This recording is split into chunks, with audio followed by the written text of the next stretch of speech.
కళ్యాణదుర్గం రోడ్లో రాజా హోటల్ ఎదురుగా పాపంపేట పొలంలో సర్వే నంబర్ 106లో దాదాపుగా 68 సెంట్లలో 45 సంవత్సరాలుగా నివాసం ఉంటున్నటువంటి దాదాపుగా 20 కుటుంబాలను చట్టవిరుద్ధంగా హైకోర్టు ఆదేశాలను ధిక్కరిస్తూ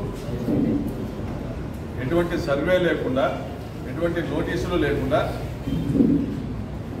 వారి భవనాలను కూల్చేసి ఎవిక్షన్ చేయడం జరిగింది. ఇది ఎంత ఘోరం అంటే నాకు తెలిసినంత వరకు అనంతపురం పట్టణంలో కానీ అనంతపురం పట్టణ సరిహద్దుల్లో కానీ ఇంత దుర్మార్గంగా 150 మంది పోలీసులను తీసుకొచ్చి ప్రైవేట్ సైన్యాన్ని మోహరించి రెవెన్యూ అధికారులు, పోలీస్ అధికారులు, తెలుగుదేశం పార్టీ కార్యకర్తలు అందరూ మూకమ్మడిగా ఒకరికొకరు సహకరించుకుంటూ పాపంపేట ప్రాంతంలోని పేదల నివాసాలపై దాడులు చేసి వారి ఉన్న పలంగా వారి సామాన్లను బయట గిరాడేసి వారి జేసీబీలు పెట్టి వారి ఇళ్లను కూల్చేసి వారి హృదయ విదారక రోదనల మధ్య ఆవేశాల మధ్య జయకేతనాలు ఎగురవేసేటువంటి సందర్భం ఈరోజు పరిటాల సునీత పరిటాల కుటుంబం ఆధ్వర్యంలో జరిగిందని తెలియజేస్తా ఉన్నా. మరి ఇందులో ఒక వ్యవస్థ ఇంత నిర్వీర్యం కావడానికి కారణం ఎవరు? మరి జిల్లా కలెక్టర్ గారు ఏం చేస్తున్నారు, ఆర్డీఓ గారు ఏం చేస్తూ ఉన్నారు, జిల్లా ఎస్పీ గారు ఏం చేస్తున్నారు? రాష్ట్రంలో ప్రభుత్వం ఉందా? రాష్ట్రంలో రాజ్యాంగం అమలవుతా ఉందా? నేను ప్రశ్నిస్తా ఉన్నా. హైకోర్టు ఇచ్చిన ఆర్డర్ ఏంటి, మీరు అమలు చేస్తా ఉన్నది? ఒక 420 విధవ తనకు సంబంధం లేని ఆస్తులపై అనేక దఫాలుగా కోర్టును అప్రోచ్ అవుతూ కోర్టును తప్పుదారి పట్టిస్తూ వేగ్ ఆర్డర్స్, గ్యాగ్ ఆర్డర్స్ తెచ్చుకొని కింది స్థాయిలో ఉన్నటువంటి రెవెన్యూ సిబ్బందిని, పోలీసుల్ని, రాజకీయ నాయకుల్ని, స్థానిక ఎమ్మెల్యేని అందరినీ లోబర్చుకొని కుమ్మక్కై దాదాపుగా 2000 కోట్ల రూపాయల ఆస్తులను కబ్జా చేసేటువంటి ఒక స్కామ్కు శ్రీకారం చుట్టడం కాదా ఇదని నేను అడుగుతా ఉన్నా. మరి తెలుగుదేశం పార్టీ మంత్రులు ఏం చేస్తా ఉన్నారు? లోకేష్ బాబు ఏం చేస్తా ఉన్నాడు? చంద్రబాబు నాయుడు గారు ఏం చేస్తున్నారో గమనిస్తా ఉన్నారా? ఇంటెలిజెన్స్ ఏం చేస్తున్నారో గమనిస్తా ఉన్నారా? హైకోర్టు ఇచ్చిన ఆర్డరు, రవి చీమలపాటి జడ్జి గారు ఇచ్చిన ఆర్డరు 120/83 రిట్ పిటిషన్కి సంబంధించి 1990లో ఏదైతే జడ్జిమెంట్ ఇచ్చారో ఆ జడ్జిమెంట్లో ఏదైతే సర్వే నంబర్లు మెన్షన్ చేశారో ఆ సర్వే నంబర్లో ఆ ఎక్స్టెంట్ మాత్రమే సర్వే చేయమని చట్టపరంగా నోటీసులు ఇచ్చి ఎవిక్షన్ చేయించమని తెలియజెప్పడం జరిగింది. ఎవిక్షన్ అంటే నోటీసులు ఇవ్వాలి, సర్వే చేయించాలి, తర్వాత వాళ్ళు మళ్ళీ కూడా తమకున్నటువంటి పెండింగ్ సూట్స్ ఉన్నాయి, ఆ పెండింగ్ సూట్స్ మీద కూడా ఈ జడ్జిమెంట్లో ఒక ఆర్డర్ ఇచ్చారు. ఏవైనా పెండింగ్ సూట్స్ ఉంటే వాటి జోలికి వెళ్ళొద్దనేసి 8 మంది సివిల్ కోర్టులో సూట్స్ ఫైల్ చేయడం జరిగింది. పెండింగ్ సూట్స్ ఉన్నాయి. మరి ఒకరు సహదేవ్ నాయుడు అనే ఆయనకి దాదాపుగా 2023లో పర్మనెంట్ ఇంజెక్షన్ ఉంది. సహదేవ్ నాయుడుకు పర్మనెంట్ ఇంజెక్షన్ ఉంది. కోర్టు ఆదేశాలు ఇచ్చింది, అడ్వర్స్ పొజిషన్ చూసి పర్మనెంట్ ఇంజెక్షన్ ఇచ్చింది. అదేవిధంగా 8 మంది సూట్స్ పెండింగ్ ఉన్నాయి. మరి పెండింగ్ ఉన్న సూట్స్కి సంబంధించిన వాటికి వెళ్ళొద్దని క్లియర్గా హైకోర్టు జడ్జిమెంట్ ఇస్తే ఈ జడ్జిమెంట్ని ఓవర్లుక్ చేసి కోర్టు ఆదేశాలని కంటెంప్ట్ చేస్తూ చట్టవిరుద్ధంగా ఈరోజు వీటన్నిటినీ కూడా కొట్టేసినటువంటి పరిస్థితిని చూస్తే రాష్ట్రంలో రాజ్యాంగం ఉందా? చట్టం అమలయ్యే పరిస్థితి ఉందా? ఆంధ్రప్రదేశ్ రాష్ట్రంలో న్యాయము, చట్టము, రాజ్యాంగం అనేది అమలయ్యేటువంటి పరిస్థితి ఉందా అని ప్రశ్నిస్తా ఉన్నా. ఈరోజు పాపంపేట ప్రాంతంలో నారాయణపురం పొలంలో వందలాది మందికి నోటీసులు ఇచ్చారు. గత 3-4 నెలలుగా వందలాది మందికి నోటీసులు ఇచ్చారు. పరిటాల బంధువులు జీపీఎల్ చేసుకున్నారు. సోత్రియం భూములన్నింటినీ కూడా జీపీఎల్ చేసుకున్నారు. దాదాపుగా 100 ఎకరాల పైన భూములను సిపిఎల్ చేసుకున్నారు. స్తోత్రయందారులు ఎప్పుడో వదిలివేసినటువంటివి, ఎప్పుడో అమ్మేసినటువంటి భూముల్లో పేద ప్రజలందరూ కూడా అప్పట్లో ఇళ్ల నిర్మాణం చేసుకుంటే ఈరోజు వాటన్నింటినీ స్వాధీనం చేసుకోవాలా, వాళ్ళందరినీ భయపెట్టాలా, వాళ్ళందరితో డబ్బులు వసూలు చేయాలా అనేటువంటి ఒక కుట్రతో మోహన్ రావు అనే ఎంఆర్ఓ తెచ్చుకున్నారు. మోహన్ రావు అనే ఎంఆర్ఓని ఇక్కడి పోస్టింగ్ వేయించుకోవడం వెనుక పెద్ద కుట్ర ఉంది. మరి ఆ ఎంఆర్ఓ తెచ్చుకొని ఆ ఎంఆర్ఓకు మొత్తం సంపూర్ణంగా రుసుగులు తెలుసు, చట్టంలో ఏమి రుసుగులు ఉన్నాయి, ఈ పర్టికులర్ కేసులో ఏమి వాస్తవాలు ఉన్నాయని తెలుసు. ఇదే ఎంఆర్ఓ 2021లో ఇక్కడ తహసీల్దార్గా పనిచేసినప్పుడు ఆయన ఈ ఫ్యాక్ట్స్ అన్నింటినీ కూడా కలెక్టర్ గారి ద్వారా కోర్టు ముందర పెట్టాడు. ఇక్కడున్న ఫ్యాక్ట్స్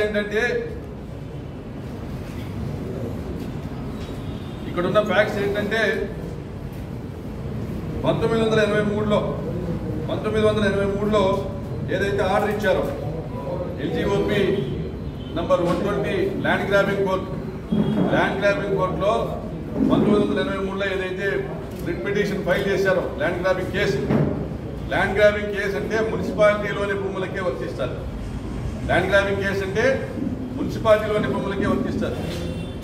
అందులో ఈ ల్యాండ్ గ్రాబింగ్ కేసులో వీరు షెడ్యూల్ చూపించింది. Property situated with in the municipal limits of Anantapur district, survey number 106-1, survey number 106-2, 119-2. ఇందులో 68 సెంట్లు సర్వే నంబర్. ఈ సర్వే నంబర్లలో ఎవరైతే రెస్పాండెంట్స్ ఉన్నారో ఆక్రమించుకున్నారని వీళ్ళు పిటిషన్ ఫైల్ చేశారో అది ఎవిక్ట్ చేసి ఇవ్వమని 1990లో ఇవ్వడం జరిగింది. దానిపైన అనేక కరెస్పాండెంట్స్ జరిగాయి. 97లో 119-2 సర్వే నంబర్లో ఎకరా 5 సెంట్లను ల్యాండ్ గ్రాబర్స్ నుంచి ఎవిక్ట్ చేసి ఇచ్చినట్లుగా రికార్డ్స్ ఉన్నాయి. అప్పుడే వాళ్ళకి క్వశ్చన్ హ్యాండ్ ఓవర్ చేసినట్లుగా రికార్డ్స్ ఉన్నాయి. ఆ రికార్డ్స్ ఉన్నప్పటికీ కూడా ఈ శ్రావణ్ కుమార్ అనే అతను 2021లో వేసిన రిట్ పిటిషన్లో మళ్ళీ 119/2 సర్వే నంబర్ను కూడా నాకు స్వాధీనం చేయమని అడిగాడు. 106 కాకుండా 119 కూడా స్వాధీనం చేయమని అడిగాడు.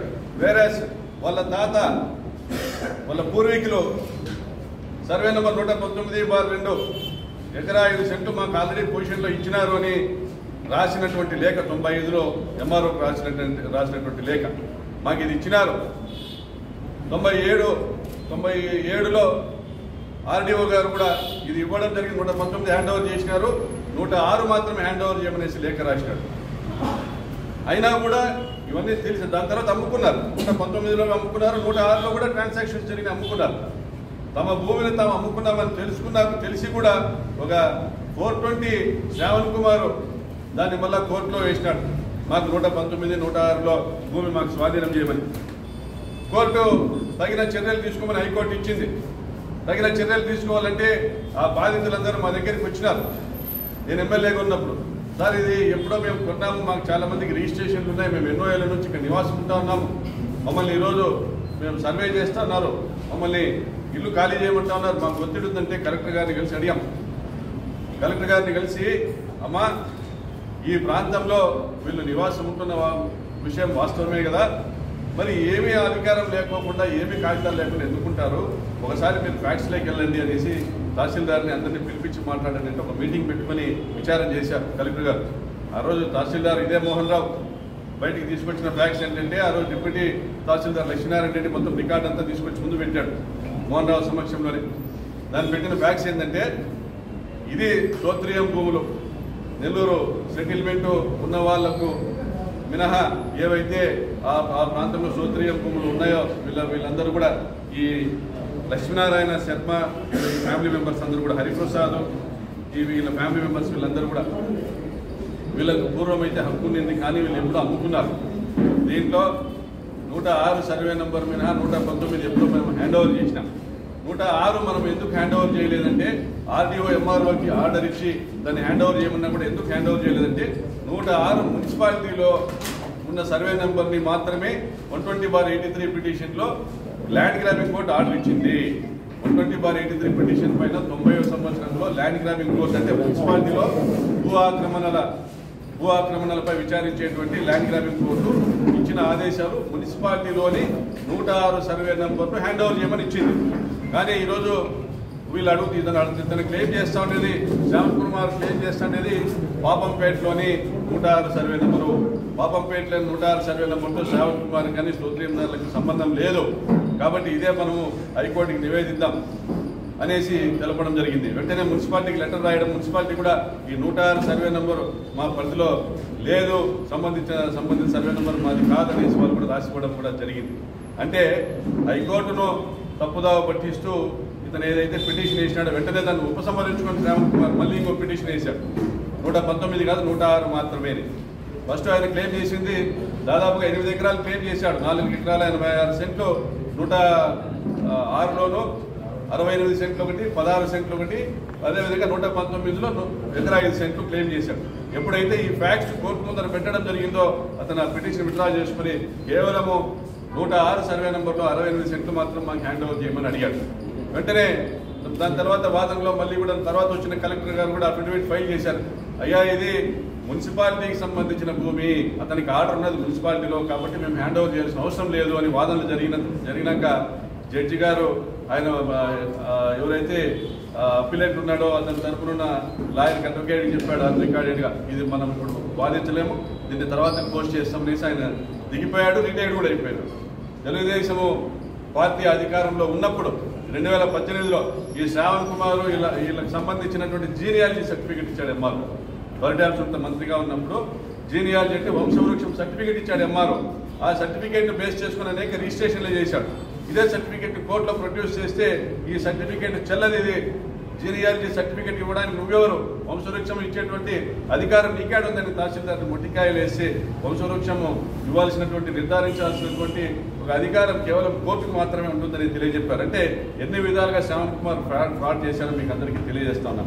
దాని తర్వాత ప్రకాష్ రెడ్డి ఎమ్మెల్యేగా ఉండగా ఇక్కడ ఎటువంటి ఫ్రాడ్ కూడా జరగనీడనేసి 2.5 సంవత్సరం ఆగినాడు. మళ్ళీ పరిటాల సునీత వచ్చింది అధికారంలోకి, మళ్ళీ ఇదే మోహన్ రావు మళ్ళీ తీసుకొచ్చుకున్నారు. ఈరోజు మరి ఇంకా ఎన్హాన్స్డ్ రేంజ్లో పెద్ద కుట్ర చేశారు. ఏ ఎంఆర్ఓ అయితే సంపూర్ణమైనటువంటి అవగాహన కలిగి ఉన్నాడో, ఇది 106 మున్సిపాలిటీలో అని తెలుసున్నాం, ఏ ఎంఆర్ఓకి 119 ఆల్రెడీ ఇచ్చేసినారనేసి తెలుసున్నాం, ఈ 116, 106లో మనం ఇవ్వడానికి ఏం లేదని తెలుసున్నాం, అదే ఎంఆర్ఓ మరి కొత్తగా వచ్చిన కలెక్టర్కి ఆ వివరాలన్నీ ఎందుకు తెలపలేదని కోరుతా ఉన్నా. ఆ వివరాలన్నీ దాచిపెట్టి హైకోర్టు పోయి మీరు రిప్రజెంట్ చేశారా? గవర్నమెంట్ ఫీడరు ఈరోజు డబ్బులు తీసుకొని ఆంధ్రప్రదేశ్ హైకోర్టులో ప్రభుత్వ ఫీడరు డబ్బులు తీసుకొని వాదించాడా?